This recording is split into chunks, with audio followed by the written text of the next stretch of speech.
तुलसी विवाह के संबंध में प्राचीन ग्रंथों में कई कथाएं दी गई हैं। एक ग्रामीण कथा के अनुसार एक परिवार में नंद भाभी रहती थीं। नंद अभी कंवारी थी। वह तुलसी की बड़ी सेवा करती थी, पर भाभी को ये सब फूटी आंख नहीं सुहाता था। कभी कभी तो वह गुस्से में कहती कि जब तेरा विवाह होगा तो तुलसी ही खाने को दूंगी तथा तुलसी ही तेरे दहेज में दूंगी। यथासमय जब नंद की शादी हुई तो उसकी भाभी ने बारातियों के सामने तुलसी का गमला फोड़कर रख दिया। भगवान की कृपा से वह गमला स्वादिष्ट व्यंजनों में बदल गया।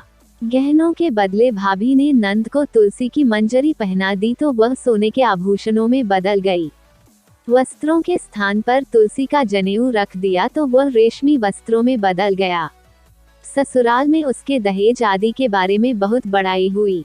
इस पर भाभी को बड़ा आश्चर्य हुआ और तुलसी जी की पूजा का महत्व उसकी समझ में आ गया। भाभी की एक लड़की थी। वह अपनी लड़की से कहती कि तू भी तुलसी की सेवा किया कर, तुझे भी बुआ की तरह फल मिलेगा। पर लड़की का मन तुलसी की सेवा में नहीं लगता था। लड़की के विवाह का समय आया तो भाभी ने सोचा जैसा व्यवहार मैंने अपनी नंद से किया, उसी के कारण उसे इतनी इज्जत मिली, क्यों न मैं अपनी लड़की के साथ भी वैसा ही व्यवहार करूं। उसने तुलसी का गमला फोड़कर बारातियों के सामने रख दिया, परंतु इस बार मिट्टी मिट्टी ही रही। मंजरी व पत्ते भी अपने पूर्व रूप में ही रहे तथा जनेऊ जनेऊ ही रहा। सभी बाराती भाभी की बुराई करने लगे।